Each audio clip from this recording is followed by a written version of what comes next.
Hello and welcome back to the next video in our series of biblical characters through the alphabet. We are on to the letter X, and X I've chosen Xerxes, not just because he's the only person I could think of beginning with X, but mainly because he was the only person I could think of beginning with X. He's also found in the book of Esther in the Old Testament. Now there is a King Xerxes, and he was known as the King of Kings. Not something that we like to call humans because we know that's Jesus' title. He was known as the Great King. He ruled over Persia and Susa and in Egypt. And some people think that that is the king that's written about in the book of Esther. Other people think that they've stolen his name and made up a story. I'm not entirely sure. But it's a fantastic book to read. And we heard a little bit about King Xerxes when I did the letter V for Vashti, because of course they were married right at the beginning of the book of Esther, and Vashti refused to come to his party, so she was banished. And it was after that that King Xerxes decided he needed a new queen, so he rounded up all the beautiful maidens in the land and had them brought together, and they went through, I think it was a month of beautifying regime, and then he chose Esther, not knowing that she was a Jew. And at the same time his chief advisor, Haman, was very upset with the Jews because he was a very important man and everybody bowed down to him except for the Jews, and particularly Esther's uncle Mordecai, who refused to bow down to anybody because he would only bow down to God. So we're at that point of the story. Xerxes goes to sleep one night and he can't sleep, he's tossing and turning, so he has the history of the land read out to him. And in that book there's a message that says that Mordecai, Esther's uncle, has done him a great service because he's overheard a plot to overthrow the king, and he's gone and told the king and saved him from being overthrown. So Xerxes calls in Haman and says, "Haman, what should be done for the man the king wants to honour?" And Haman is a very conceited, arrogant sort of a man, and he thinks that the king wants to honour him. So he thinks about what he wants, and he says, what you should do is you should put the king's own robe and own rings on the man, and you should put him on a fine horse and have him led through the city with somebody proclaiming out, "Here is the man that the king wants to honour." And of course Haman's got no idea that it's Mordecai, his enemy, that Xerxes wants to honour. So Xerxes says to him, "Perfect, go and do that, everything you've said for Mordecai." And poor Haman has to lead his enemy through the town proclaiming, "Here is the man that the king wants to honour," which is just fantastic poetic justice, isn't it?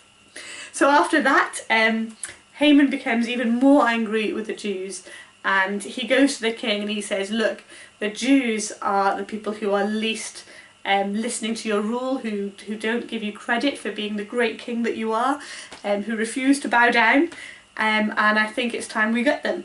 So the king agrees, and there is a date set at which point the soldiers are all going to go out and get all the Jews, something that has been repeated in history many times. And Haman builds a huge big gallows that he's going to hang the Jews from in the courtyard. Of course, Xerxes is married to Queen Esther, so Mordecai goes to Esther and says to her, "Look, you have got the ear of the king. You have to be the one to go in and tell King Xerxes about what is happening, and you have to rescue your people." And she is scared, so she gets everybody to fast and pray. To fast and pray for the Jews. And then she calls the king and Haman to a banquet, a party, and she says, "Please come and eat with me." And they all come to the banquet and the party, and the king says to her, "Look, I will give you anything you want, up to half my kingdom, just tell me what you want." And Esther says, but she's too afraid. So she says, "Why not come to a party tomorrow in your honour?" So the king and Haman agree, and Haman's feeling very proud of himself, and they come back for a party the next day, and the king says, "Tell me, what is it that you want?" And Esther says, "There is somebody trying to kill me. There's somebody who's got their hand against my life." And the king's, "What? Who's that? Of course I'm going to protect you." And she tells him that she's a Jew, and that Haman is trying to kill them all, and the king is very, very angry, and he makes a new decree saying the Jews don't have to submit to the soldiers, and Haman gets hanged on his own gallows. So it's a bit of a crazy book. But one of the things that really struck me was how few of Xerxes' decisions were made without input from the people around him. Right from the very beginning, in getting rid of Vashti, he listened to his advisors who said that she needed to be banished. He listened to his advisors when they brought all of the beautiful women together for him to choose. He listened to Mordecai when he was saved from the plot. He listened to Haman as to what he should do. He listened to Esther about what was happening. And Xerxes was a great leader. He was a leader of a huge amount of land, but he still had to listen to the people around him. And I think that's still true today. We have all got a voice, especially in this country. Our MPs have to listen to us. We have got the freedom to write to our government.